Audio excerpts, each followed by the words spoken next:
Христос. Ось сапраўды паўстаў з мёртвых Гасподзь. І сёння мы разважаем над тым, што Дух Святой сышоў нават на язычнікаў, на паганцаў, якія прынялі усім сэрцам Слова Божие. Проповедь, прамову об воскресении Христа.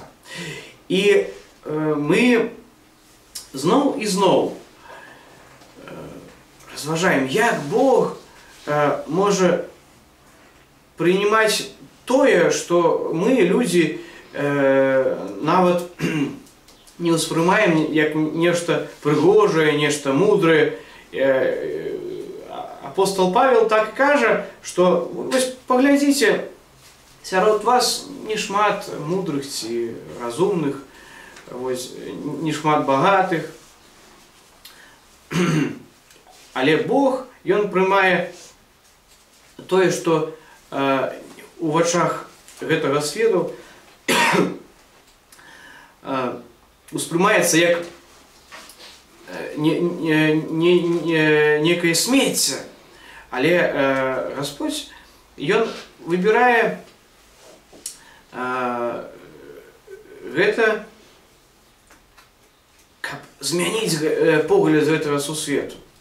І язычнікаў Господь абраў, каб Бог быў усё ва ўсім.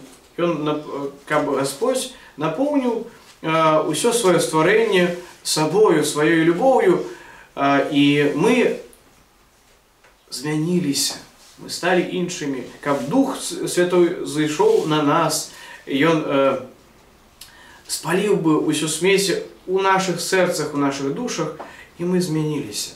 І Пётр таксама казаў вучням, каб яны пачалі прымаць яго думкі.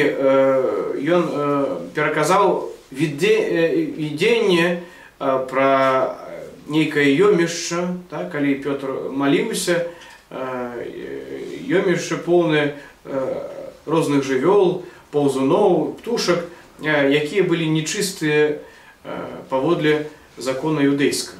І вось Господь, што ачысціў, то ты не пачытай паганым. Вось так кажа нам сённяшняе чытанне. І вось тое, што Господь ачысціў, то ты не пачытай паганым. Гэта вельмі важна ў гісторыі царквы, гэтая думка, таму што мы, людзі, мы часта маем звычкі прыніжаць нейкія з'явы ў нашым жыцці і не ўспрымаць іх сур'ёзна. Напрыклад, мова, на якой размаўляюць людзі звычайна, і на якой мы разважаем таксама.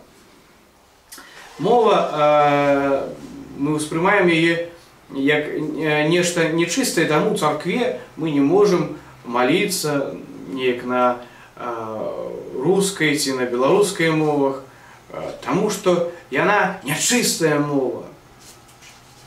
Ёсць царкоўна-славянская мова, і толькі на ёй трэба маліцца. Вось гэтая ересь, якая абвінавачвае Бога у тым, што Ён стварыў нешта нячыстае, таму што гэта ересь. Бог нічога нячыстага не стварыў. Людзі апаганьваюць так тое, што стварыў Бог, але мы маем зараз мовы, на якіх разважаем, і таму мы павінны іх таксама напоўніць Духам Святым, як напоўніў Господь язычнікаў Духам Святым яшчэ нават да хрышчэння. Так мы успрымаем Духа Святого звычайна пасля таго, як хрэсцімся ў вадзе, і Дух зыходзіць на нас, мы завём яго, але Дух сышоў нават яшчэ на тых язычнікаў, якія не прынялі хрышчэнне. Так і мова наша, мы таксама павінны напоўніць яе Духам Святым, павінны маліцца. І вось сёння мы святкуем успамін святых раўнаапостальных Кирилла и Мефодия, учителей славянских, якія таксама воевали з гэтай ересью, якія супрацьстаялі гэтай ересі, што ёсць толькі сакральныя мовы, да, так, 3 мовы, на якіх быў надпіс на крыжы зроблен, да, на юдэйскай мове, на лацінскай мове і на грэцкай мове. І у рымскай царкве на захадзе так была распаўсюджаная гэтая ересь, што можна маліцца толькі на гэтых мовах.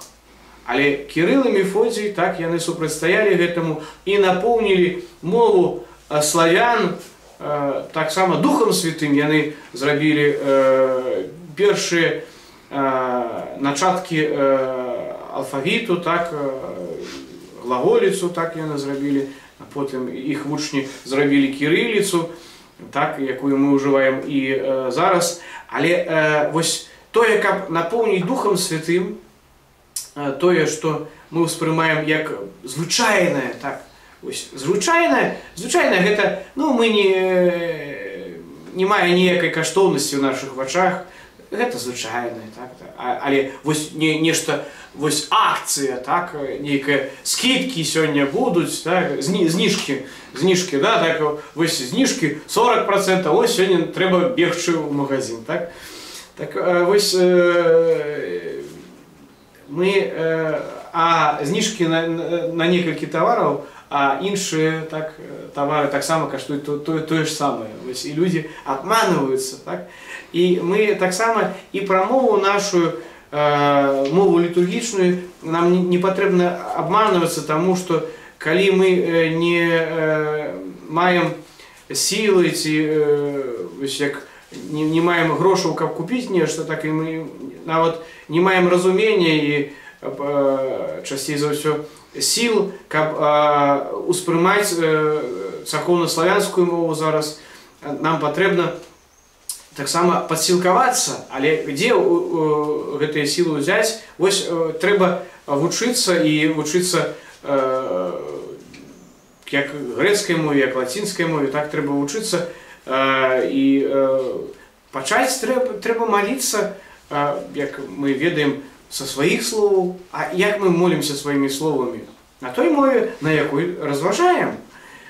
І так мы зараз маем магчымасць, дзякуй Богу, маліцца на беларускай мове, так, і вельмі шмат людзей кажа, што вось я пачаў разумець царкоўна-славянскую мову дзякуючы беларускай мове.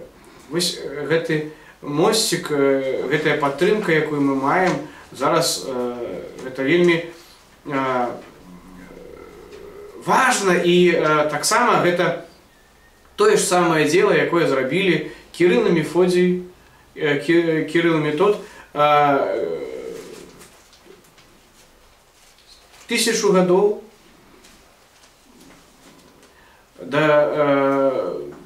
да гэтага дня. Яны зрабілі тое ж самае, каб славяне пачалі разумець Слова Божие, пачалі разумець пропаведь добравесця Евангелія Христовага, пачалі успрымаць звестку пра тое, што Христос паўстаў з мёртвых. І вось гэта самая яскравая думка, так, паўстанне Христа з мёртвых, якую мы разумеем на нашых мовах. Ёсць адзіная мова, на якой размаўляе Бог. Гэта мова чалавечых сэрцаў. І ён таксама разумее гэтую мову, на якой мове мы не маліліся, на царкоўна-славянскай, на лацінскай, на грэцкай, на беларускай. Бог чуе нашыя сэрцы. І вось калі мы не толькі вуснамі, але сэрцамі пачнём маліцца, усё будзе спрынята Богом. І Дух Святы напоўніць таксама і нас, як напоўніў язычнікаў, якіх хрысціў Пётр. Вось такія сёння разважанні і абагульнім гэтыя словы. Дух Святой напаўняе усякае стварэнне, усякую рэч, калі мы просім Бога аб гэтым, калі мы пачнем маліцца, каб Дух Святой напоўніў нашы словы, беларускую мову, так, каб яна пачала быць мовай малітвы, літургічнай мовы, а не мовай лаянкі ці нечым іншым. Я спадзяюся, што Бог, Ён тое, што ачысціў, напоўніў сваім духам, як язычнікаў, то і Ён можа зрабіць гэты цуд і зараз, і зрабіць нас сапраўды народам святым, собраным вакол Хрыста, Яго вучнямі, і мы таксама, як Ён, паўстанем з мёртвых у апошні дзень гэтага свету. Амінь. Христос воскрес!